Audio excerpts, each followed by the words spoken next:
Hey guys, welcome to government jobs Gyan YouTube channel. Guys, आज की इस वीडियो में हम बात करेंगे बैंक ऑफ महाराष्ट्र के new recruitment notification online form apply process के बारे में। जी हाँ दोस्तों, बैंक ऑफ महाराष्ट्र ने अप्रेंटिस के 600 खाली पदों को भरने के लिए नोटिफिकेशन रिलीज कर दिया है। कैसे आप इस भर्ती में पार्टिसिपेट करने के लिए अपने फॉर्म अप्लाई कर सकते हो बिना कोई मिस्टेक किए हुए, इसकी पूरी जानकारी हम आपको स्टेप बाय स्टेप रजिस्ट्रेशन से लेकर प्रिंट तक इस वीडियो में देंगे। बस आपको इस वीडियो को स्किप किए बिना शुरू से लेकर एंड तक देखना है। उसके बाद वीडियो पसंद आए तो इसे लाइक और शेयर कर दें। चैनल पर नए हो तो इसे सब्सक्राइब कर लें। साथ ही साथ आपको फॉर्म अप्लाई करते हुए जो जो भी प्रॉब्लम फेस हो रही है उन सभी का हल आपको इस वीडियो में मिल जाएगा। तो बिना कोई वक्त गंवाए चलिए शुरू करते हैं। आपको इस वीडियो के डिस्क्रिप्शन बॉक्स में हमारी वेबसाइट ind-sarkari-naukri.in के इस पेज का लिंक मिल जाएगा। यहाँ पर आपको इस भर्ती के रिगार्डिंग सभी डिटेल्स प्रोवाइड कर दी गई है। बैंक ऑफ महाराष्ट्र ने अप्रेंटिस के 600 खाली पदों को भरने के लिए नोटिफिकेशन रिलीज कर दिया है।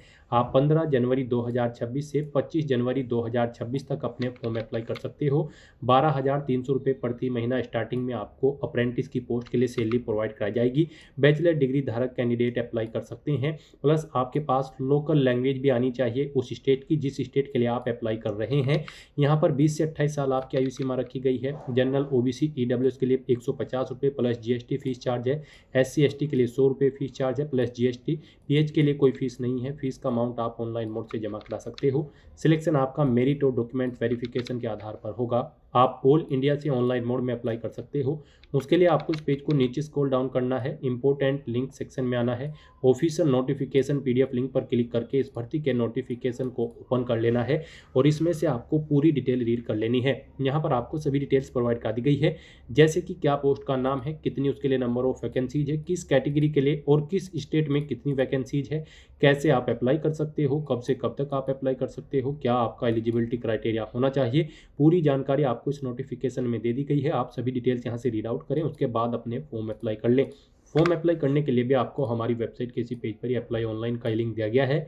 जैसे ही आप इस लिंक पर क्लिक करेंगे आपके सामने बैंक ऑफ महाराष्ट्र का ये पोर्टल ओपन होगा। गाइस, यहाँ पर अगर आपने पहले से रजिस्ट्रेशन कर रखा है तो आपको log in for already registered candidates की स्टेप पर क्लिक करना है। उसके बाद आपके सामने यहाँ पर कुछ इस तरह से पॉपअप शो होगा। अब आपको यहाँ पर अपना रजिस्ट्रेशन नंबर एंटर करना है, अपना पासवर्ड आपको एंटर करना है, ये कैप्चा कोड आपको यहाँ पर एंटर करना है और उसके बाद आपको यहाँ पर सबमिट के इस ऑप्शन पर क्लिक करते हुए अपने डैशबोर्ड में लॉगिन करके अपना फॉर्म अप्लाई कर लेना है। और अगर आप यहाँ पर इस भर्ती के लिए फर्स्ट टाइम अप्लाई करने जा रहे हो तो सबसे पहले यहाँ पर आपको अपना रजिस्ट्रेशन करना होगा। उसके लिए आपको click here for new registration की टैब दी गई है, आप इस पर क्लिक करें। आपके सामने यहाँ पर कुछ इस तरह से इंटरफेस ओपन होगा। यहाँ पर आपको अपनी बेसिक इन्फॉर्मेशन प्रोवाइड कराते हुए अपना रजिस्ट्रेशन करना होगा। सबसे पहले यहाँ पर आपको अपना फर्स्ट नेम एंटर करना है। उसके बाद आपको अपना फर्स्ट नेम एक बार फिर से एंटर करके उसे कंफर्म कर लेना है। फिर आपको अपना मिडिल नेम और लास्ट नेम यहाँ पर एंटर करने हैं। इनके अकॉर्डिंग आपका फुल नेम यहाँ पर आपको शो होगा। फिर गाइज यहाँ पर आपको अपना मोबाइल नंबर एंटर करना है। यहाँ पर आप अपना मोबाइल नंबर एंटर करें, उसे एक बार फिर से एंटर करके कंफर्म कर ले। कोई अल्टरनेट मोबाइल नंबर है तो वो यहाँ पर आप एंटर कर दे, नहीं है तो इस कॉलम को खाली छोड़ दे। फिर यहाँ पर आपको अपनी ईमेल आईडी के शुरू के कैरेक्टर एंटर करने हैं। उसके बाद आपको इस कॉलम में से अपना डोमेन सेलेक्ट करना है, जिस डोमेन पर आपकी ईमेल आईडी है। उसके बाद यहाँ पर आपको अपनी कंप्लीट ईमेल आईडी टाइप करनी है। फिर आपको ये कैप्चा कोड यहाँ पर एंटर करना है और उसके बाद सेव एंड नेक्स्ट के इस ऑप्शन पर क्लिक कर देना है। इस तरह से यहाँ पर आपका रजिस्ट्रेशन सक्सेसफुली कंप्लीट हो जाएगा। आपको यहाँ पर एक रजिस्ट्रेशन नंबर और पासवर्ड प्रोवाइड कर दिया गया है। ये रजिस्ट्रेशन नंबर और पासवर्ड आपके रजिस्टर्ड मोबाइल नंबर और ईमेल आईडी पर भी सबमिट कर दिए गए हैं। आपको इन्हें केयरफुली नोट डाउन करके रख लेना है फ्यूचर यूज के लिए। और गाइस, यहाँ पर अब आपको अपना पासपोर्ट साइज फोटो अपलोड करना है और अपना लाइव फोटो यहाँ पर आपको कैप्चर करना है। इनके लिए आपको गाइडलाइन दी गई है। साथ ही साथ यहाँ पर आपको अपने सिग्नेचर भी अपलोड करने होंगे। यहाँ पर नीचे आपको अपने सिग्नेचर अपलोड करने हैं। तो यहाँ पर अपना फोटो अपलोड करने के लिए और सिग्नेचर अपलोड करने के लिए आपको गाइडलाइन दी गई है। आपको यहाँ पर guideline for scanning the photograph and signature के इस लिंक पर क्लिक करना है। उसके बाद आपके सामने ये पीडीएफ ओपन होगी, यहाँ से आप चेकआउट कर सकते हो। आप जो अपना पासपोर्ट साइज फोटो अपलोड करेंगे उसका साइज 20 KB से 50 KB के बीच में होना चाहिए। डायमेंशन उसकी 200x230 पिक्सल होनी चाहिए। जेपीजी या फिर जेपीजी फॉर्मेट में आपका फोटो यहाँ पर होना चाहिए, जो फोटो आप अपलोड करोगे। उसके बाद जो आप अपना फोटो कैप्चर करेंगे, फोटो कैप्चर करते समय आपको कुछ चीज़ों का ध्यान रखना है। कैप्चर करते समय फ़ोटो को आपको बिल्कुल सीधा फॉरवर्ड कैमरे की तरफ देखना है और वहाँ पर उस स्थान पर प्रॉपर वे में लाइट होनी चाहिए जिस स्थान पर आप अपना फ़ोटो कैप्चर कर रहे होंगे। और आपको अपने चेहरे पर कोई मास्क नहीं लगाना है, कानों में ईयरफोन्स वगैरह नहीं लगाने हैं। ये इंस्ट्रक्शंस आपको रीड कर लेने हैं और अपना फ़ोटो यहाँ पर लाइव कैप्चर करना है। और सिग्नेचर यहाँ पर गाइज आपके 10 केबी से 20 केबी के बीच में होने चाहिए और डायमेंशन आपके सिग्नेचर की 140x60 पिक्सल होने चाहिए। तो यहाँ पर सिग्नेचर आपके जेपीजी या फिर जेपीईजी फॉर्मेट में होने चाहिए। तो यहाँ पर आपको इन गाइडलाइंस को ध्यान में रखते हुए अपना फोटो और सिग्नेचर अपलोड करने हैं और लाइव फोटो कैप्चर करना है। यहाँ पर गाइज अब आपको अपना फोटो अपलोड करने के लिए ब्राउज के इस ऑप्शन पर क्लिक करना है, फाइल को सिलेक्ट कर लेना है और यहाँ पर आपको अपना फोटो अपलोड कर देना है। उसके बाद यहाँ पर आपको अपना लाइव फोटो कैप्चर करना है। आप कैप्चर फोटो के इस ऑप्शन पर क्लिक करें, अपने वेब कैमरा के थ्रू अपना लाइव फोटो कैप्चर कर ले।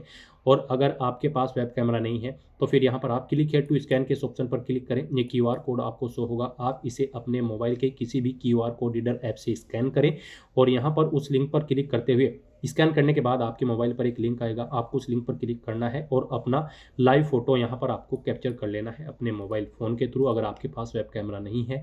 फिर आपको इस चेकबॉक्स को ओके करना है। उसके बाद यहाँ पर आपको अपने सिग्नेचर अपलोड करने हैं। सिग्नेचर अपलोड करने के लिए भी आपको ब्राउज के इस ऑप्शन पर क्लिक करना है, फाइल को सिलेक्ट कर लेना है और अपने सिग्नेचर यहाँ पर आपको अपलोड कर देने हैं। फिर आपको इस चेकबॉक्स को ओके करना है और इस तरह से अपने फोटो और सिग्नेचर अपलोड करने के बाद फिर आपको नेक्स्ट के इस ऑप्शन पर क्लिक करना है। फिर आपके सामने कुछ इस तरह से इंटरफेस ओपन होगा। अब यहाँ पर आपको अपनी बेसिक डिटेल्स प्रोवाइड करनी है। सबसे पहले यहाँ पर आपको अपना स्टेट सेलेक्ट करना है, जिस स्टेट से आप बिलोंग करते हैं। उसके बाद आपको अपनी लोकल लैंग्वेज उस स्टेट की सिलेक्ट कर लेनी है। फिर आपको अपनी कैटेगरी यहाँ पर सेलेक्ट करनी है, आप जिस कैटेगरी से बिलोंग करते हैं। उसके बाद आपसे पूछा गया है कि क्या आप person with benchmark disability candidate हैं और आपकी डिसेबिलिटी 40% से अबव है, अगर है तो आप यस करेंगे। और फिर यहाँ पर अपनी डिसेबिलिटी की डिटेल देंगे, जैसे कि डिसेबिलिटी का टाइप आपको सिलेक्ट करना होगा और फिर यहाँ पर आपको अपनी सब टाइप ऑफ डिसेबिलिटी देनी होगी। इस तरह से यहाँ पर आपको अपनी डिसेबिलिटी की डिटेल देनी होगी। और अगर आपकी डिसेबिलिटी नहीं है, आप डिसेबल्ड कैंडिडेट नहीं है, तो फिर यहाँ पर आपको नो ऑप्शन सेलेक्ट करना है, फिर आपको ये डिटेल्स प्रोवाइड नहीं करानी होगी। उसके बाद आपसे पूछा गया है कि क्या आप 1984 के दंगा पीड़ितों के फैमिली मेम्बर के बच्चे हैं, अगर हैं तो आप यस करेंगे, नहीं तो नो ऑप्शन सेलेक्ट करेंगे। फिर आपसे पूछा गया है कि क्या आप माइनॉरिटी कम्युनिटी के अंतर्गत आते हैं, अगर आते हैं तो यस करेंगे, नहीं तो नो ऑप्शन सेलेक्ट करेंगे। आपसे पूछा गया है कि क्या आप विडो या फिर डाइवोर्स वुमेन हैं, अगर हैं तो यस करें, नहीं तो नो ऑप्शन सेलेक्ट करें। अपना रिलीजन आपको यहाँ पर सिलेक्ट करना है। फिर आपसे पूछा गया कि क्या आप एक सर्विसमैन हैं, अगर हैं तो यस करेंगे, नहीं है तो नो ऑप्शन सेलेक्ट करेंगे। आपसे पूछा गया कि आप डिसेबल्ड एक सर्विसमैन हैं, अगर हैं तो यस करें, नहीं तो नो ऑप्शन सेलेक्ट करें। यस ऑप्शन अगर आप सिलेक्ट करेंगे तो आपको पीरियड देना होगा अपनी सर्विस का, मंथ्स में कितने मंथ का आपको यहाँ पर सर्विस का पीरियड था। फिर यहाँ पर आपसे पूछा गया है कि क्या आपके पास आधार कार्ड है, अगर है तो यस करें और फिर आप अपना आधार कार्ड नंबर दें, नहीं है तो नो ऑप्शन सेलेक्ट करें। फिर आपसे पूछा गया कि क्या आपने आधार इनरोलमेंट करा रखा है, तो यहाँ पर उसके पास आपके पास एक स्लिप होगी, अगर है तो यस करें और फिर उस स्लिप का नंबर दें, नहीं है तो नो ऑप्शन सेलेक्ट करें। इनमें से एक ऑप्शन आपको सेलेक्ट करना होगा और डिटेल देनी होगी। फिर आपको अपनी नेशनलिटी सेलेक्ट कर लेनी है। उसके बाद आपको अपनी पर्सनल डिटेल में अपनी डेट ऑफ बर्थ सेलेक्ट करनी है। फिर आपसे को अपना जेंडर सेलेक्ट करना है। आपके जुड़वा भाई बहन हैं तो आप यस करेंगे, उनका जेंडर सेलेक्ट करेंगे और उनका नाम देंगे, नहीं है तो नो ऑप्शन सेलेक्ट करेंगे। अपना मैरिटल स्टेटस आपको सेलेक्ट करना है, आप अनमैरिड हो या फिर मैरिड। फिर यहाँ पर आपसे को अपने फादर का नाम एंटर करना है। उसके बाद आपको अपनी मदर का नाम एंटर करना है। मैरिड हो तो अपने हस्बैंड या वाइफ का नाम यहाँ पर आप देंगे। उसके बाद यहाँ पर आपको अपने एड्रेस की डिटेल देनी है। गाइज यहाँ पर आपको पहले अपना कोरोस्पोंडेंस एड्रेस एंटर करना है। यहाँ पर आप अपना कोरोस्पोंडेंस एड्रेस एंटर करें।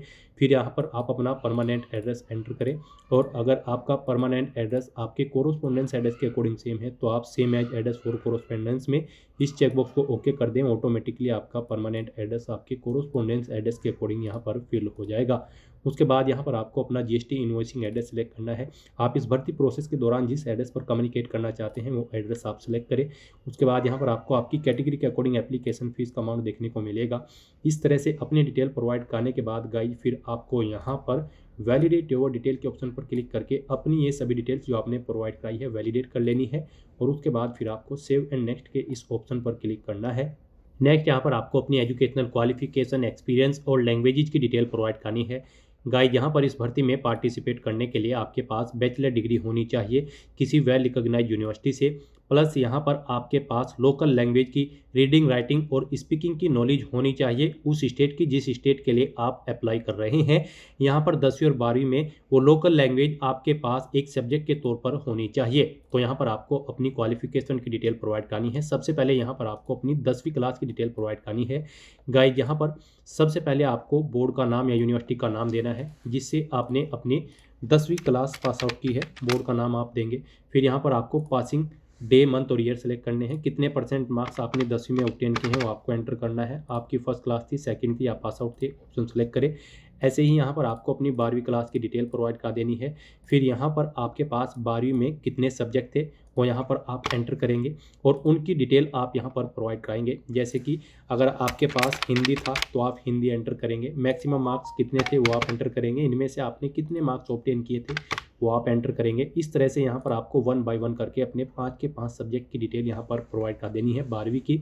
उसके बाद यहाँ पर आपके टोटल मार्क्स आपको शो होंगे और टोटल परसेंटेज आपकी यहाँ पर आपको शो कर दी जाएगी। फिर यहाँ पर अगर आपके पास कोई डिप्लोमा है या 10+2 के इक्विवेलेंट कोई क्वालिफिकेशन है तो उसकी डिटेल भी आप सेम ऐसे ही यहाँ पर प्रोवाइड करा सकते हैं। फिर यहाँ पर आपको अपनी ग्रेजुएशन की डिटेल प्रोवाइड करनी है। यहाँ पर आपको सिलेक्ट करना है आपने ग्रेजुएशन सेमेस्टर वाइज की है या फिर ईयर वाइज, आप अपने अकॉर्डिंग ऑप्शन सेलेक्ट करेंगे। फिर यहाँ पर गाइज आपको बताना है किस यूनिवर्सिटी से आपने अपनी ग्रेजुएशन पास आउट की है, आपने किस स्ट्रीम में पास आउट की है, art, science, commerce, agriculture, management, आप अपने अकॉर्डिंग ऑप्शन सेलेक्ट करेंगे। डेट सेलेक्ट करेंगे किस डेट को आपने पास आउट की है। उसके बाद यहाँ पर आपको बताना है कि कितने परसेंट मार्क्स आपने ऑब्टेन किए हैं वो यहाँ पर आप एंटर करेंगे ग्रेजुएशन के। उसके बाद आपको बताना है आपकी फर्स्ट क्लास थी, सेकंड थी या पास आउट थे, आप अपने अकॉर्डिंग ऑप्शन सेलेक्ट करेंगे। इस तरह से यहाँ पर आपको अपनी ग्रेजुएशन की डिटेल ऐड कर देनी है। फिर यहाँ पर आपको अपने ग्रेजुएशन के एकेडमिक ईयर के मार्क्स की डिटेल प्रोवाइड करनी है। जैसे कि फर्स्ट ईयर में टोटल मार्क्स आपने कितने ऑब्टेन किए थे वो यहाँ पर आपको एंटर करने हैं। टोटल कितने थे जिनमें से मार्क्स आपने ऑब्टेन किए हैं वो आपको एंटर करने हैं। इस तरह से यहाँ पर आपको अपने फर्स्ट, सेकंड, थर्ड, फोर्थ जितने साल की भी आपकी ग्रेजुएशन थी उनके मार्क्स की डिटेल यहाँ पर प्रोवाइड कर देनी है। उनके अकॉर्डिंग यहाँ पर आपके टोटल मार्क्स की परसेंटेज आपको कैलकुलेट करके शो कर दी जाएगी। फिर अगर आपने पोस्ट ग्रेजुएशन भी कर रखी है तो उसकी डिटेल आप प्रोवाइड कर सकते हैं सेम ऐसे ही जैसे ग्रेजुएशन की दी है। कोई अन्य क्वालिफिकेशन है तो उसकी डिटेल भी आप सेम यहाँ पर ऐसे ही प्रोवाइड कर सकते हैं। फिर आपसे पूछा गया है कि क्या आप लोकल लैंग्वेज जानते हैं उस स्टेट की जिस स्टेट के लिए आप अप्लाई कर रहे हैं, उसमें आपको रीड, राइट और स्पीक आना चाहिए उस लोकल स्टेट की लैंग्वेज को, और यहाँ पर आपको यस ऑप्शन सेलेक्ट करना है। फिर आपसे पूछा गया है कि क्या आपके पास 10वीं या फिर 12वीं में एक सब्जेक्ट के तौर पर थी वो लोकल लैंग्वेज जिस स्टेट के लिए आप अप्लाई कर रहे हैं उस स्टेट की लोकल लैंग्वेज आपके पास एक सब्जेक्ट के तौर पर थी 10वीं या 12वीं में, तो यहाँ पर भी आपको यस ऑप्शन सेलेक्ट करना है। फिर आपसे पूछा गया है कि क्या आप अप्रेंटिसशिप की ट्रेनिंग कर रहे हैं, अगर कर रहे हैं तो यस करें, नहीं तो नो ऑप्शन सेलेक्ट करें। फिर आपसे पूछा गया है कि क्या आपने 1 साल की ट्रेनिंग ले रखी है अप्रेंटिसशिप की या फिर ले रहे हैं क्वालिफिकेशन के बाद, तो आप यस या नो अपने अकॉर्डिंग ऑप्शन सेलेक्ट करेंगे। आप मेडिकली फिट है तो यस करेंगे, नहीं तो नो ऑप्शन सेलेक्ट करेंगे। उसके बाद यहाँ पर आपको अपने एक्सपीरियंस की डिटेल प्रोवाइड करनी है। अगर आपको किसी तरह का कोई एक्सपीरियंस है, वर्क एक्सपीरियंस, तो उसकी डिटेल यहाँ पर आप प्रोवाइड कर सकते हैं। नहीं है तो इस सेक्शन को खाली छोड़ दें। मान लीजिए आपको एक्सपीरियंस है तो फिर यहाँ पर आपसे पूछा गया कि क्या आप करंट में भी कार्यरत हैं, अगर हैं तो यस करेंगे, नहीं तो नो ऑप्शन सेलेक्ट करेंगे। उसके बाद आपको अपना नाम एंटर करना है, अपनी डेजिग्नेशन देनी है, पोस्ट का नाम, जिस पोस्ट पर आप कार्यरत थे, कब से कब तक आप कार्यरत थे वो डेट आप सिलेक्ट कर लेंगे। फिर आपको नेचर ऑफ ड्यूटी यहाँ पर देनी है, जॉब छोड़ चुके हैं तो उसे छोड़ने का कारण देंगे। इन डेट्स के अकॉर्डिंग यहाँ पर आपका एक्सपीरियंस कैलकुलेट करके आपको शो कर दिया जाएगा मंथ्स में और ईयर में। उसके बाद यहाँ पर अगर आपको एक से ज़्यादा जगह वर्किंग एक्सपीरियंस है तो आप यहाँ पर ऐड मोर के ऑप्शन पर क्लिक करेंगे। सेम ऐसी ही एक और रो ऐड होगी और उसमें आप अपने एक्सपीरियंस की डिटेल प्रोवाइड कर सकते हैं। अगर आप किसी एक्सपीरियंस को डिलीट करना चाहते हैं तो रिमूव के ऑप्शन पर क्लिक करके आप रिमूव भी कर सकते हैं। उसके बाद यहाँ पर आपको अपनी लैंग्वेजेस की डिटेल प्रोवाइड करनी है। कम से कम हिंदी लैंग्वेज यहाँ पर आप सभी को आनी रिक्वायर्ड है, उसे आपको रीड, राइट और स्पीक आना चाहिए। उसके बाद आप जो भी लैंग्वेज जानते हैं उसकी डिटेल यहाँ पर आप प्रोवाइड कर सकते हैं। उसमें आप रीड, राइट, स्पीक करना जो भी जानते हैं उसकी डिटेल यहाँ पर प्रोवाइड कर सकते हैं। इस तरह से यहाँ पर आपको अपनी क्वालिफिकेशन, एक्सपीरियंस और लैंग्वेजेज की डिटेल प्रोवाइड करनी है। और फिर गाइज आपको यहाँ पर वैलिडेट और डिटेल के इस ऑप्शन पर क्लिक करके अपनी ये सभी डिटेल्स वैलिडेट कर लेनी है और उसके बाद सेव एंड नेक्स्ट के इस ऑप्शन पर क्लिक करना है। नेक्स्ट यहाँ पर आपने पीछे अब तक जो डिटेल प्रोवाइड कराई है उसका पूरा प्रीव्यू आपको शो कर दिया गया है। आपको सभी डिटेल्स केयरफुली चेकआउट करनी है। इस पेज को नीचे स्क्रॉल डाउन करना है, डिक्लेरेशन सेक्शन में आना है, आई एग्री के चेकबॉक्स को ओके करना है। कहीं पर कोई मिस्टेक है तो आप बैक बटन पर क्लिक करके एडिट कर सकते हैं और अगर सभी चीज़ें ओके हैं तो बस यहाँ पर अब आपको कंप्लीट रजिस्ट्रेशन के इस ऑप्शन पर क्लिक करना है। नेक्स्ट यहाँ पर आपको अपने डॉक्यूमेंट अपलोड करने हैं। यहाँ पर आपको अपना left thumb impression, hand written declaration document, HSC 12th examination या फिर डिप्लोमा या फिर 10+2 की सर्टिफिकेट आपको अपलोड करने हैं और अपने ग्रेजुएशन का सर्टिफिकेट यहाँ पर आपको अपलोड करना है। इनके लिए आपको गाइडलाइन दी गई है। आपको गाइडलाइन फॉर डॉक्यूमेंट अपलोड के इस ऑप्शन पर क्लिक करना है। उसके बाद आपके सामने ये PDF ओपन होगी। यहाँ से आप चेकआउट कर सकते हो। आपका जो लेफ्ट थंब इम्प्रेशन होगा वो आपको एक वाइट पेपर पर ब्लैक या फिर ब्लू इंक से करना है। फाइल का टाइप JPG या फिर JPEG रहेगा। डायमेंशन उसकी 240x240 पिक्सल होनी चाहिए। फाइल का साइज 20 KB से 50 KB के बीच में होना चाहिए। और यहाँ पर फिर आपको जो अपना hand written declaration document upload करना है वो आपको इंग्लिश में टाइप करना है वाइट पेपर पर ब्लैंक इंक पेन से। JPG या फिर JPG फॉर्मेट में आपका ये डॉक्यूमेंट होना चाहिए। डायमेंशन उसकी 800x400 पिक्सल होनी चाहिए और यहाँ पर फाइल का साइज 50 KB से 100 KB के बीच में होना चाहिए। उसके बाद गाइज यहाँ पर आप जो डॉक्यूमेंट अपलोड करेंगे जैसे कि अपनी 10th 12th के सर्टिफिकेट्स और अपनी ग्रेजुएशन का सर्टिफिकेट वो आपके यहाँ पर 500 KB से कम होने चाहिए और PDF फॉर्मेट में आपके डॉक्यूमेंट होने चाहिए। तो यहाँ पर आपको अपने डॉक्यूमेंट्स को अपलोड करने के लिए चूज फाइल के ऑप्शन पर क्लिक करना है। फाइल को सिलेक्ट कर लेना है और 1 बाय 1 करके अपने इन सभी डॉक्यूमेंट्स को आपको यहाँ पर अपलोड कर देना है। फिर आपको ये कैप्चा कोड यहाँ पर एंटर करना है और उसके बाद सेव एंड नेक्स्ट के इस ऑप्शन पर क्लिक करना है। नेक्स्ट आपके सामने कुछ इस तरह से इंटरफेस ओपन होगा। अब यहाँ पर आपको अपना फीस पेमेंट करना होगा। उससे पहले अगर आप अपने एप्लीकेशन फॉर्म का प्रिंट आउट लेना चाहते हैं तो आप एप्लीकेशन प्रिंट के इस लिंक पर क्लिक करके अपने एप्लीकेशन फॉर्म का प्रिंट आउट ले सकते हैं। और गाइस यहाँ पर अब आपको अपनी कैटेगरी के अकॉर्डिंग एप्लीकेशन फीस का अमाउंट पे करना होगा। यहाँ पर जनरल, OBC और EWS कैंडिडेट के लिए 150 रुपये प्लस GST फीस है। SC ST के लिए 100 रुपये प्लस GST फीस है और PH कैंडिडेट के लिए कोई फीस नहीं है। तो यहाँ पर आपको आपकी कैटेगरी के अकॉर्डिंग एप्लीकेशन फीस का अमाउंट देखने को मिल जाएगा। अब आपको ये फीस पेमेंट करना है। उसके लिए आपको यहाँ पर पे विवा के इस ऑप्शन पर क्लिक करना है। बिल डेस्क या फिर CC एवेन्यू के थ्रू आप अपना फीस पेमेंट कर सकते हैं। आप अपनी चॉइस के अकॉर्डिंग किसी भी ऑप्शन को क्लिक करें। फिर आप ये कैप्चा कोड यहाँ पर एंटर करें और उसके बाद गाइड आप यहाँ पर सबमिट के इस ऑप्शन पर क्लिक कर दें। फिर आपके सामने फीस पेमेंट का ये इंटरफेस ओपन होगा। यहाँ पर आप credit card, debit card, net banking, wallet, cash card, QR या फिर UPI के माध्यम से अपना फीस पेमेंट कर सकते हो। आपके पास यहाँ पर सबसे बेस्ट और इजी ऑप्शन UPI का रहेगा। तो आप UPI के इस ऑप्शन पर क्लिक करें। उसके बाद मेक पेमेंट के इस ऑप्शन पर क्लिक करें। फिर आपको प्रोसीड विद पेमेंट के इस ऑप्शन पर क्लिक करना है। फिर आपके सामने कुछ इस तरह से इंटरफेस ओपन होगा। अब गाइस आप यहाँ पर अपनी UPI ID एंटर करें और मेक पेमेंट के ऑप्शन पर क्लिक करते हुए अपना फीस पेमेंट कर दें या फिर आप यहाँ पर QR कोड के थ्रू भी अपना फीस पेमेंट कर सकते हो। आप क्लिक हियर टू स्कैन के इस ऑप्शन पर क्लिक करें। ये QR कोड आपको शो होगा। आप इसे अपने UPI से स्कैन करें और अपना फीस पेमेंट कर दें। सक्सेसफुली फीस पेमेंट करते ही यहाँ पर आपके एप्लीकेशन फॉर्म की सभी टास्क कंप्लीट हो जाएगी। आपका फॉर्म सबमिट हो जाएगा। आपको अपने एप्लीकेशन फॉर्म का एक हार्ड कॉपी प्रिंट आउट ले लेना होगा फ्यूचर यूज के लिए, फ्यूचर रेफरेंस के लिए। तो दोस्तों ऐसे आप बैंक ऑफ महाराष्ट्र अप्रेंटिस की इस भर्ती के लिए अपने फॉर्म अप्लाई कर सकते हो बिना कोई मिस्टेक किए हुए। आज की इस वीडियो में बस इतना ही। आई होप ये वीडियो आपको पसंद आई होगी। अगर पसंद आई हो तो इसे लाइक और शेयर करें। चैनल पर नए हो तो इसे सब्सक्राइब कर लें। Thanks for watching.